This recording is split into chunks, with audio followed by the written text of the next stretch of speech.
মাননীয় মন্ত্রীদেরকে জবাবদিহিতার আন্ডারে না আনতে পারি, আমাদের কথা বলার জায়গা একদমই সীমিত, 2 মিনিট 1 মিনিট 1 মিনিট 30 সেকেন্ড দেওয়া হয়, সেই জায়গায় আমরা মাননীয় মন্ত্রীদেরকে চলমান বিভিন্ন বিষয় আপনার প্রশ্নের মধ্যে তাদেরকে আনি।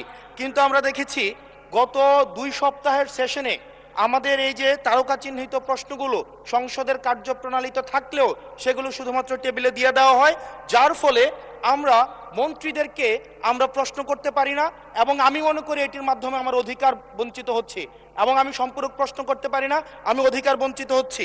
যেমন চলমান ঘটনায় যেটি গুরুত্বপূর্ণ, আমরা কল্পনাও করতে পারি নাই একটা নির্বাচনের পরে কার্টুন শেয়ার দেওয়ার জন্য হাসান ইনামকে গ্রেফতার করা হবে। মাননীয় স্পিকার, আমরা হাসিনার আমলে দেখেছি কটূক্তি করার জন্য গ্রেফতার করা হয়, কার্টুন শেয়ার করার কারণে আমাদের চিফ হুইপ মহোদয় আমাদেরকে ইনভাইট করেছিলেন এই সংসদে, যে উনি বলেছিলেন তিমির এবং হাঙ্গর, এটা স্যাটায়ার করে বলেছিলেন, এটা আমরাও বুঝেছি, এটা উনিও বুঝেছেন।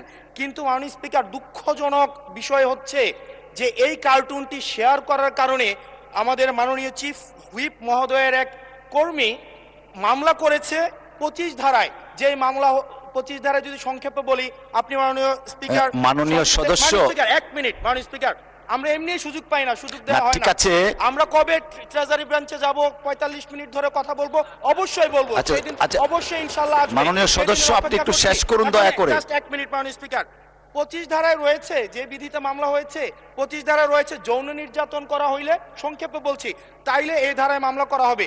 কিন্তু মাননীয় স্পিকারের মাননীয় হুইপ মহোদয়ের যেই মিমটি শেয়ার করা হয়েছে, সেখানে কোথায় যৌন নির্যাতন করা হয়েছে?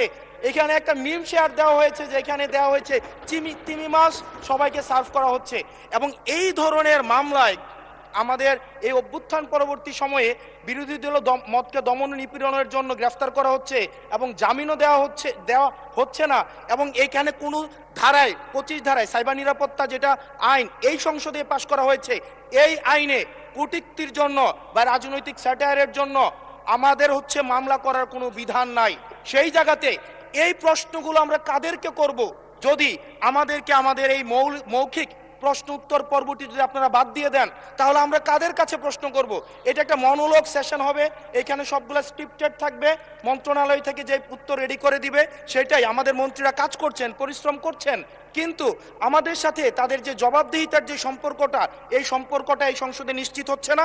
এবং আমি মনে করছি রুলস 163 এই বিধি অনুযায়ী আমার অধিকার বঞ্চিত করা হচ্ছে, এবং অতি সত্বর এই যে মৌখিক উত্তরদানের যে কর্মসূচিটি রয়েছে সেটি রুলস অফ প্রসিজারে অন্তর্ভুক্ত করা হোক, যাতে করে আমাদের মাননীয় মন্ত্রীদেরকে আমরা জবাবদিহিতার আন্ডারে আমরা আনতে পারি। ধন্যবাদ মাননীয় স্পিকার। ধন্যবাদ মাননীয় সদস্য। মাননীয়